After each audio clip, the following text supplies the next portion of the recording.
You don't recognize a weak man by how he looks, not by his body, not by his voice, not even by his confidence. You recognize him by the things he says, when he thinks no one is paying attention, because weakness doesn't show up in obvious ways. It hides in language, in small phrases, repeated over time, that slowly shape how people see you. And the most dangerous part? Most people who say these things don't even realize what they're communicating. They think they're being nice. They think they're being calm. They think they're doing the right thing. But in reality, they are training the world to see them as someone who can be ignored, disrespected, overlooked. So today, we're going to break this down. 7 phrases, 7 patterns. And if you're honest with yourself, you will recognize at least one. Let's begin. The first phrase is this: I don't want any problems.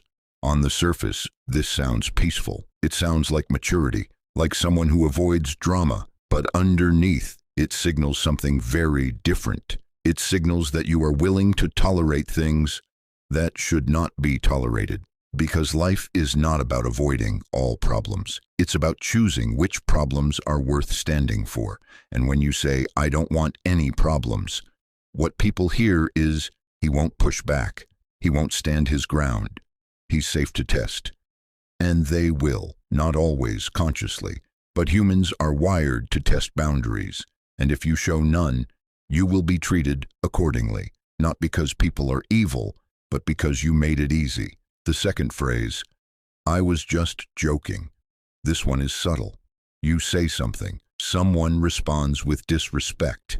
And instead of holding your ground, you laugh it off. You shrink the moment. You pretend it didn't matter. Why? Because confrontation feels uncomfortable. Because you don't want tension. Because you don't want to be seen as too serious. But every time you do this, you send a silent message. My boundaries are flexible. Push me and I will adjust. And people notice that, not consciously, but they feel it. And over time, they stop taking you seriously, not because of what you say, but because of what you allow. The third phrase, I'll do it later. This one doesn't just affect how others see you, it affects how you see yourself. Because every time you delay something important, you create a small fracture in your identity. You say you will do something, and then you don't. And your brain keeps track, quietly, relentlessly, until eventually you don't trust your own word anymore. And when you don't trust yourself, how can anyone else? Discipline is not about motivation.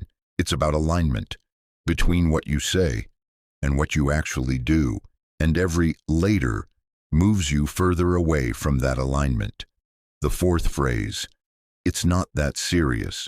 You say this when something bothers you, when someone crosses a line, when something feels off. But instead of addressing it, you minimize it, you downplay it, you convince yourself it doesn't matter, because dealing with it would require action, and action feels uncomfortable. But here's the truth, what you ignore doesn't disappear. It accumulates. Small frustrations stack on top of each other until one day you react to something small with the weight of everything you never addressed, and people look at you confused because they didn't see the buildup. But you did. You just chose to ignore it. The fifth phrase, I just want everyone to be happy. This sounds noble, selfless, even admirable. But in reality, it often comes from a place of fear of conflict, fear of rejection, fear of being disliked. So you try to please everyone. You adjust your opinions. You soften your words. You avoid saying things that might create tension. And in doing so, you lose something essential. Your edge, your truth, because it is impossible to be respected by everyone. And the more you try, the less seriously you are taken, not because people hate kindness, but because they can feel when it's not genuine, when it's driven by the need for approval. The sixth phrase, I can't say no. This one is dangerous because it disguises itself as kindness. as helpfulness, as being a good person. But at its core, it is a lack of boundaries. And boundaries are not about pushing people away. They are about defining where you stand. Without them, you become available to everyone and valuable to no one, because what is always available is rarely respected. Every time you say yes when you mean no, you reinforce a pattern. You teach people that your time, your energy, your priorities come second, and over time, that becomes your role. Not because others decided it, but because you allowed it. The seventh phrase is the one that keeps everything in place. That's just how I am. This is where growth stops, where change ends, where responsibility disappears.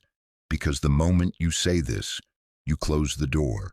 You turn a behavior into an identity, and identities are hard to challenge because they feel permanent, but they're not.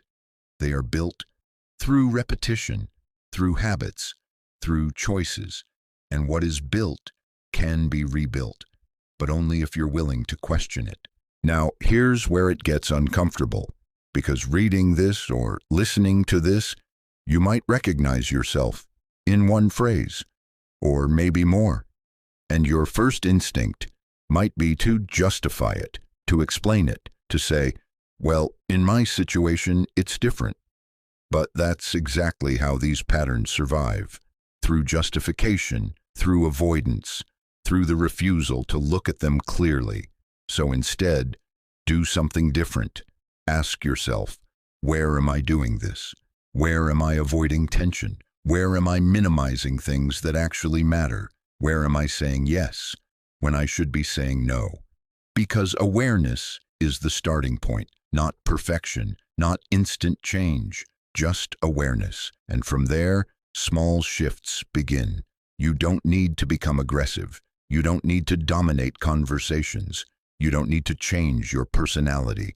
You just need to become more aligned, more clear, more intentional. Say what you mean what you say, and stand behind it, even when it feels uncomfortable, especially then, because that discomfort is where growth happens. That's where patterns break. That's where identity shifts. And slowly, people will notice. Not because you told them to, but because your behavior changed. You speak less, but with more weight. You react less, but with more control.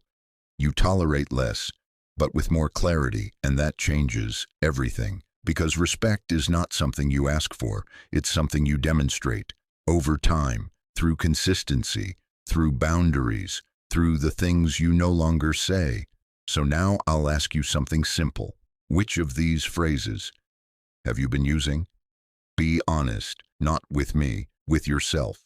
And if you're ready to change that, start today. Small adjustments, one interaction at a time, because most people will hear this, agree with it, and continue exactly as before. Don't be one of them. And if you want more content like this, subscribe, because this is just the beginning.